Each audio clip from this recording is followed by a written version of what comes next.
La palabra de Dios dice en Isaías 54, es una palabra específica para nosotros para este año. Es una palabra que Dios tiene para coronar lo que Dios quiere para nosotros. La Biblia enseña categóricamente que Dios llama las cosas que no son como si fuesen. O sea que en el punto de vista de Dios, el corazón de Dios ya está mirando un 2024 para sus hijos de bendición, de prosperidad, de gozo, de paz. Eso es lo que Dios ve para con nosotros. ¿Se acuerdan que habíamos dicho que en la Biblia existen dos palabras proféticas? Una palabra profética es la que habla y que dice que vendrá tiempos malos, terremotos, pestes, hambre, persecución, peligro, etcétera. Todo eso es bíblico. No vamos a poder escapar de esas cosas. Pero por el otro lado, la Biblia habla de que para los hijos de Dios dice: mas tú levántate, porque la gloria de Jehová va a venir sobre ti. Entonces, para nosotros nos depara, los hijos de Dios, nos depara un futuro diferente para el 2024. Es un futuro de gracia, de favor, de misericordia, de salud, de prosperidad, de crecimiento. Pero ahí hay algo que tenemos que hacer nosotros. Hay cosas que Dios hace y hay cosas que nosotros tenemos que hacer. Alguien dijo alguna vez, escuche bien esto, alguien dijo que cuando planeas para el futuro, a nivel humano, busca que tu planificación y tu objetivo sea racionalmente alcanzable. No puedes colocarte una meta inalcanzable. Mas, si planeas en las cosas de Dios y dentro del Espíritu de Dios, siempre coloca metas inalcanzables.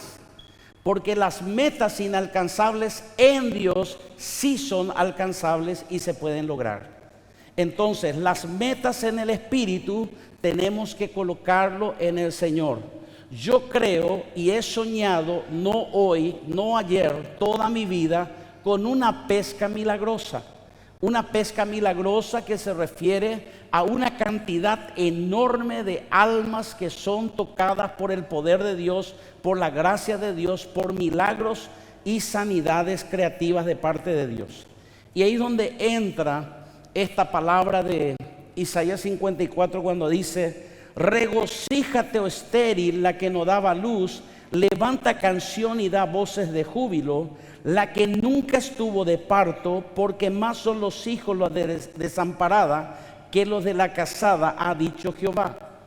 Ensancha el sitio de tu tienda y las cortinas de tus habitaciones sean extendidas, no seas escasa, alarga tus cuerdas, refuerza tus estacas, porque te extenderás a la mano derecha y a la mano izquierda. Y tu descendencia heredará naciones y habitará las ciudades asoladas. No temas, pues no serás confundida. Vamos a ir un poquito más adelante después. Pero lo llamativo es que Isaías 54 se escribe después de Isaías 53. Por supuesto, ¿verdad? La lógica. No puede haber Isaías 55, después escribimos el 54. La cuestión es que el 53 habla del Cristo Redentor que murió por nosotros, que pagó por nosotros el pecado, pagó por nosotros por nuestra salud, pagó por nosotros por nuestra felicidad, por nuestra paz, por nuestro gozo. Él lo pagó todo. Y entonces ahí se escribe Isaías 54 y dice: mira hacia adelante, regocíjate. Ahora, ¿a quién le está hablando? A una persona estéril, a una persona que toda su vida procuró, se esforzó, hizo todo su parte humana, pero no pudo alcanzar los propósitos o las metas que se estableció o que Dios le colocó. Pero Dios dice: primero tienes que aprender a regocijarte. ¿Por qué? Porque aquellos que vivimos en la fe, primero nos regocijamos. Y cuando llega el milagro, lo festejamos. Ahora, por los ojos de la fe nos regocijamos. ¿Qué significa eso? Que ya estamos creyendo a la palabra de Dios. Y Dios dice: regocíjate, oh estéril. Dice el Señor, este año 2024 para ti será diferente. Regocíjate, o sea, quiero que te alegres, quiero que estés contento, porque lo bueno de Dios es que su bondad no tiene un límite de años, no tiene un límite de mes. Lo hizo en enero 23, lo hará en enero 20, del diciembre 23 y lo seguirá haciendo en diciembre del 24, y si es necesario en diciembre del 2025. Su fidelidad no va a cambiar, y entonces sus propósitos, que son firmes y se establecen, se van a cumplir sobre nuestra vida. ¿Por qué? Porque por eso es que tenemos que regocijarnos, tenemos que estar contentos, porque tenemos una promesa hecha por Dios. Y Dios dice en su palabra, número 23, 19, Dios no es hombre para mentir, ni hijo de hombre para arrepentirse. Si Él lo ha dicho, Él lo hará, y si lo ha hablado, lo va a ejecutar. No hay otra opción. Entonces yo tengo que estar feliz, tengo que estar contento, tengo que estar alegre, porque Dios tiene un futuro no incierto, sino un futuro cierto en el reino de Dios, donde va a establecer su voluntad y su propósito, y va a ser un año de crecimiento y de bendición. ¿Por qué no le dan un aplauso al Rey?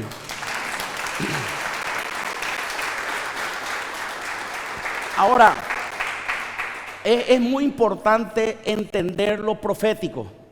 Hay veces que sería un tema muy interesante, Pastor Mayereyer, tomar este punto dentro de lo que es el seminario profético. Yo escucho personas que dicen, Dios me habló una palabra a mí, pero no se cumplió la palabra. No se cumplió la palabra. Entonces, miente Dios, miente el profeta, o se movió por las emociones, o sencillamente es una verdad que no se aplicó. ¿Cuál es el problema?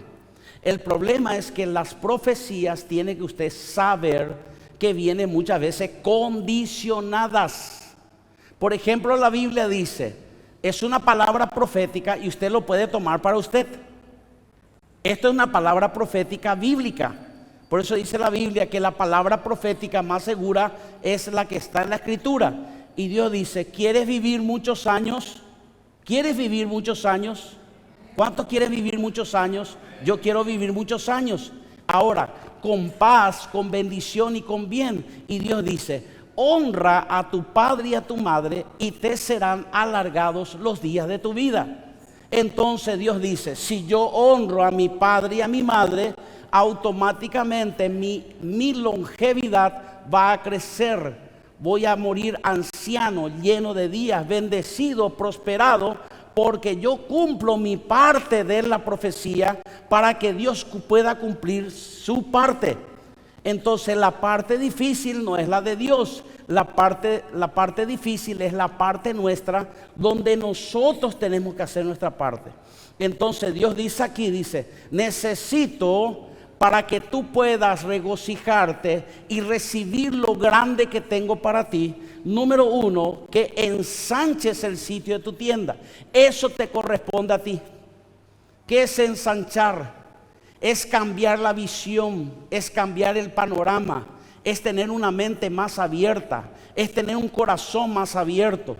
Es como decir que Dios te está diciendo, yo quiero llenarte del Espíritu Santo. Pero como yo estoy lleno de otras cosas, mis pensamientos, mis emociones, y me queda, por así decir, un 35% donde el Señor puede llenarme de su Espíritu Santo. Estoy haciendo un porcentaje y una proporción para que usted pueda comprender cómo funciona el reino de Dios. Y Dios dice, ensancha. Dame el 100% de tu vida, dame el 100% de tu corazón, dame el 100% en todas las áreas de tu vida, y yo te voy a bendecir y te voy a ensanchar, pero depende del nivel de lo que tú miras para que yo te dé. Una palabra profética, me acuerdo que yo lo recibí y también le di a un pastor en una ocasión. Me habló específicamente, el Señor dice, y el Señor en una ocasión me dijo, donde tú te atrevas a mirar es donde yo voy a estar. Donde tú te atrevas a mirar es donde yo voy a estar. Si yo veo 7 naciones más poderosas que yo, pero yo las veo conquistadas, terminarán conquistadas, porque esa es la visión que Dios puso en mí. Normalmente nosotros siempre miramos desde el medio para abajo. Es una cultura rara, por así decir, nacional paraguaya o latinoamericana. Uno cuando va a otros países, como Europa, o ve a extranjeros de diferentes nacionalidades, lo que llamamos primer mundo, ellos se caracterizan por tener una mentalidad mucho más avanzada. Ven el futuro diferente. Alguien una vez me dijo, cuando vaya a Estados Unidos, por favor, te pido que hagas lo posible y lo imposible para que visites Washington, D.C., la capital de Estados Unidos, porque allí estaba el Congreso, y el Congreso es como un medio estadio, por darle un ejemplo, grandioso, pero cuando ellos construyeron ese lugar, era sumamente gigantesco. Pero ellos ya vieron 200 años adelantado que ese Congreso no iba a tener espacio de tantos diputados, senadores o gente importante en la política que iba a estar, porque ellos veían que esa nación iba a crecer de tal manera que ese lugar iba a quedar el espacio pequeño. Y efectivamente quedó así. Hay una ciudad otra vez debajo de esa ciudad. Así funciona ese estado. Ahora, ellos lo vieron así. ¿Qué yo estoy viendo? Por eso es necesario muchas veces entender, Dios quiere quitarnos de nuestra carpa, porque no nos permite ver. A eso se refiere cuando dice, sea extendida las cortinas de tu habitación, quitar la cortina, deja ver lo que yo tengo para ti. Es lo que le dijo a Abraham, le dice, mira, si tú estás dentro de la tienda, no vas a ver lo que yo estoy viendo. Y según estudios, si usted va y sigue este texto de la palabra, se va a dar cuenta que Dios le habla a Abraham aproximadamente a la luz del día. ¿Por qué? Porque después pasa un proceso donde él comienza a entablar relación con Dios y le dice, presenta una ofrenda. Él presenta una ofrenda y a la tardecita, dice, quiere decir que cuando Dios le habló a él, algunos presumen que era la luz del día. Y Dios le dijo, sal afuera y mira las estrellas que están en el cielo. Para usted y para mí eso es fácil, porque ya en la escuela nos enseñaron que hay estrellas de día, pero que no se ven. Las mismas estrellas de la noche están ahí arriba, pero por causa de la luz del sol no se puede ver.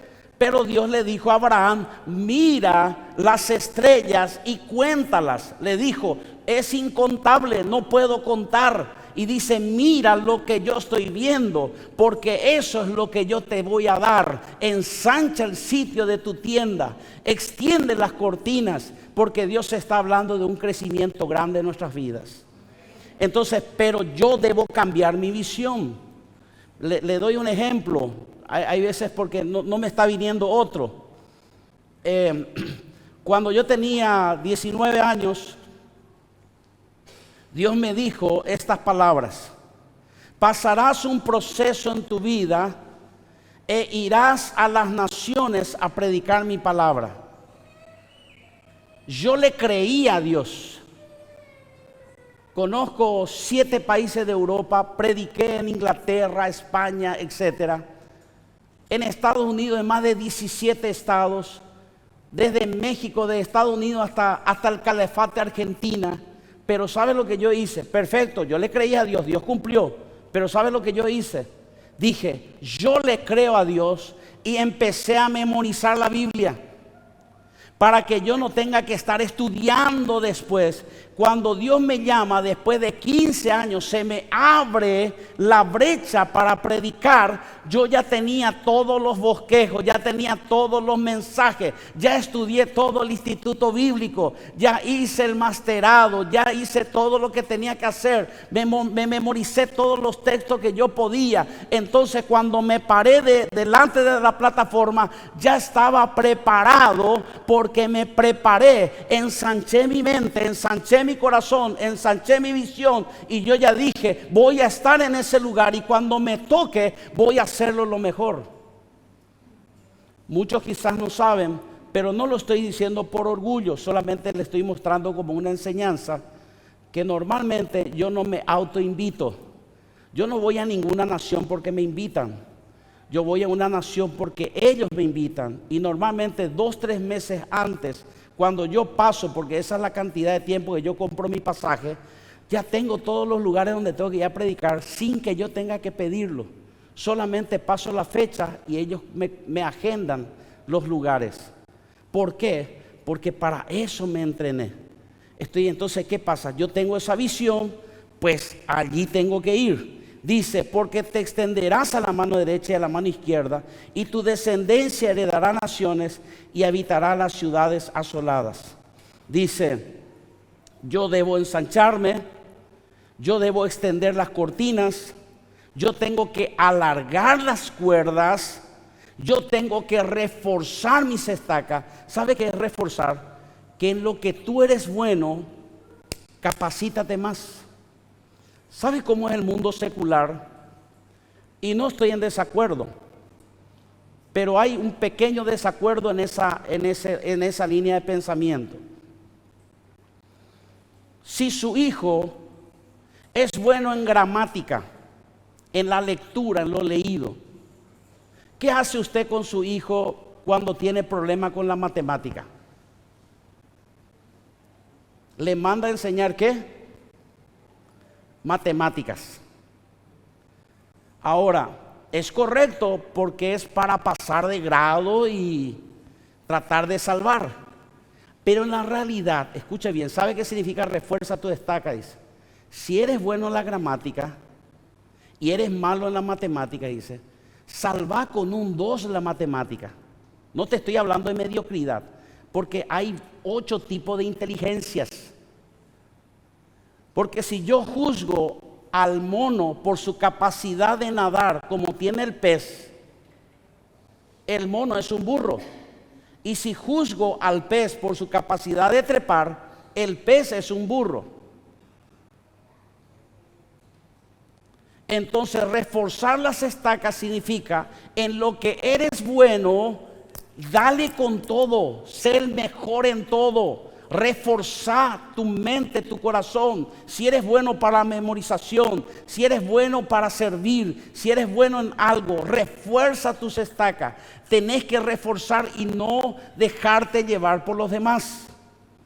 Y esto hablo, por ejemplo, a los que sirven en la iglesia, porque yo pasé por esas etapas. Ustedes saben que yo soy músico, cantante. Pero ¿sabes qué? Hubo un momento que yo tuve la tentación de ¿qué? Porque veía que mis compañeros, yo era líder de equipo y todos teníamos la práctica los sábados a las 4 de la tarde. Y entonces yo venía a las 3 de la tarde y me adelantaba y reforzaba mis estacas. ¿Cómo? Venía y preparaba todos los equipos. Ya estaba todo hecho, estaba el teclado, la guitarra, el bajo, la batería, todo ya estaba, el sonido, manejaba todo el sonido, estaba todo preparado. Bueno, había una ventaja allí porque estaba todo ya hecho y ya era una cuestión de colocar los micrófonos y demás cosas. Pero ¿sabes qué hice? Pero después yo me di cuenta que yo llegaba a las 3 de la tarde y cuando llegaba a las 4 en punto, me daba cuenta que los músicos no llegaban. Los cantantes no llegaban. Todavía no era un líder. Solamente era líder de un grupo. Y había más de 40 personas. Entonces, ¿cómo reforcé mis estacas? Entonces me vino la tentación, dije, qué bárbaro. Yo vengo, preparo todos los equipos y tengo una manga de irresponsables que llegan, no solamente que llegan ahora a las 4, sino que llegan a las 4:30, 5 menos cuarto. Y practicábamos hasta las 7 y perdíamos casi 45, 50 minutos de práctica. Van a entender los músicos eso. Entonces, ¿qué pasó por mi corazón? Yo dije, de los 10 que estamos en este grupo, hay 9 irresponsables. Yo soy el único responsable. No fue un tema de, yo soy santo. Dije, yo soy responsable. Dije, bueno, yo también voy a venir a las 4 de la tarde y a nadie le voy a hacer el favor de colocarle el teclado ni nada. Y el Señor me habla y me dice, yo tengo cosas mayores para vos. Y me dice, porque si tú haces eso, yo tengo en mi reino 9 irresponsables. Pero si tú haces lo mismo que ellos, voy a tener 10. Sé diferente y refuerza tú tus estacas. Entonces había después 30 personas, 40 personas, es una iglesia, me guardo el nombre. Entonces en esa iglesia grande se formaron equipos de primera, había equipos que son profesionales en la música. Entonces yo empecé a reforzar mi estaca, empecé a estudiar en APA, teoría y solfeo, música, teclado, piano, etcétera, lectura, todo eso. Yo lo hice para reforzar, pero en un momento dado, cuando en el año 1992, me acuerdo perfectamente, había todo el mundo, yo era uno del montón, pero siempre era el que llegaba temprano, colocaba los equipos y colocaba todo y les servía a todos. Entonces, como yo les servía a todos, ellos estaban acostumbrados, la guitarra ya estaba totalmente afinado, el bajo ya estaba afinado, todo ya estaba hecho. Pero en el año 92, por primera vez en la historia del Paraguay, no estoy hablando de esa iglesia, se iba a levantar a un músico de tiempo completo para que pueda trabajar en la música a tiempo completo. Cuando dijeron mi nombre, todos dijeron, sí, él es la persona más responsable. No solamente de los pastores, sino mis compañeros, los que estaban debajo y los que estaban arriba de mí, dijeron, él es la persona indicada, porque preparé el terreno y cuando me entrené en todas las áreas y cuando estuve sobre todos los grupos, tenía la autoridad moral, espiritual y profesional de enseñarle los instrumentos cómo se debían de tocar. Eso significa ensancha, alargas tus cuerdas. ¿Cómo puedo hacer eso? Muchos de nosotros fracasamos en la prueba porque vemos, mira hermano músico, si ves que otro no falla, pues que falle él, porque tú tienes que saber que tu servicio no es solamente al hombre, a la iglesia, es a Dios. Dios está mirando y te va a premiar y te va a bendecir grandemente cuando tú le crees y te entrenas y te preparas en la visión que tú tienes para Dios. ¿Qué quieres de Dios? ¿Qué anhelas ser? ¿Cuál es el precio que tienes que pagar? Tienen que saber los músicos que yo pasé de todo. Yo sé lo que es cantar sin que me pongan el micrófono. Yo sé lo que es tocar y me bajan el volumen. Yo sé que es practicar con excelencia para el que sonidista cometa errores. Y sé también cuando como sonidista vos le pones perfecto, pero los músicos yerran en sus acordes. De ambos lados fui entrenado. Estoy dando un ejemplo, porque sucede eso en las mejores familias. Ahora, ¿qué hago yo? Mi persistencia está en la voluntad de Dios. Yo no dependo de que tú seas fiel o no seas fiel. Yo voy a estar aquí y voy a ser fiel. Y Dios dice, porque te extenderás a la mano derecha y a la mano izquierda. Pon tu mano derecha aquí y pon tu mano izquierda aquí, dice. Dios dice, a la derecha y a la izquierda. Dice, y tu descendencia heredará naciones y habitará las ciudades asoladas. Mira, ¿sabe cómo es? Qué tremendo es. Fíjense lo que dice la Biblia en este punto. Dice, regocíjate, oh estéril. ¿Quién es una estéril? La que no puede tener hijos, el que no puede tener descendencia. Sin embargo, Dios ya le estaba hablando y dice, regocíjate, porque mientras que tú te ves estéril, yo ya estoy viendo que tu descendencia toma naciones, toma lugares. Ya estoy viendo tu futuro, estoy viendo el futuro de tus hijos, el futuro de tu familia, el futuro de tu casa. Hoy como padre haces el esfuerzo de venir a la iglesia, de servir a Dios, pero Dios dice: yo también, por cuanto tú fuiste fiel, voy a ser fiel con tus hijos. Porque hay una parte donde dice la palabra de Dios y dice: porque el pacto de mi paz no se quebrará sobre ti, sino que tendré misericordia de ti, y ese mismo pacto de paz que hice contigo también lo haré con tus hijos. Por lo tanto, si tú te mantienes fiel y leal en mi camino, en mi verdad, también yo seré fiel y leal a mi pacto para con tus hijos y los hijos de tus hijos. Vos estás pagando un precio muy alto por tu lealtad y fidelidad, pero quiero que sepas que estás afectando tu generación. Yo no sé usted, a mí me llama la atención testimonios fuertísimos, y esos testimonios que me dan piel de gallina. Uno de ellos es de un hombre que él primero empezó siendo una persona que hacía street tip, o sea, hacía baile sensual. Sin darse cuenta, por el jolgorio y todo eso, él empieza a drogarse, empieza a correr el dinero, se volvió como un prostituto. No sé si está bien dicho, porque ni yo no lo escuché antes, ¿verdad? Pero se convirtió en un hombre que vendía su cuerpo a las mujeres. Pero luego también los hombres querían su cuerpo y terminó vendiendo su cuerpo también a los hombres. Iba decayendo. Empezó con la marihuana, la cocaína, etcétera. Fue. Terminó en ocultismo. Termina siendo un travesti. Un hombre vestido de mujer que prácticamente ya no tenía relaciones con otras mujeres, sino que era literalmente, se sentía como mujer.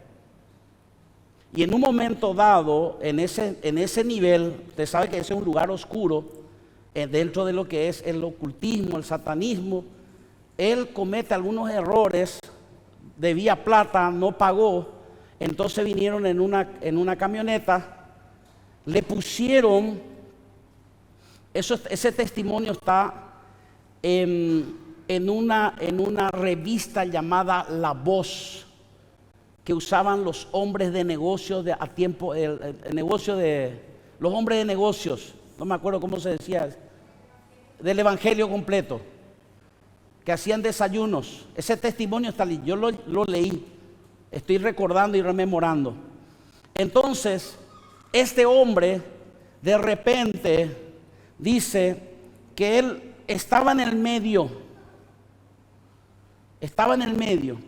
y por algún motivo la persona se agachó a su lado y él dijo: vamos a llevarle y vas a morir mal, te vamos a asesinar, ya no hay caso contigo. El vehículo, dice él en el testimonio, iba como a 100 kilómetros por hora en un lugar desértico. Perdón. Dice: no sé cómo hice, agarré el picaporte y abrí la puerta sabiendo que estaba delante de la muerte. Él no oró, no pidió perdón, sencillamente quería escapar. Y entonces abrió el picaporte y se tiró. Cae él, y dice en el testimonio que cae como si fuera que el vehículo estaba estacionado.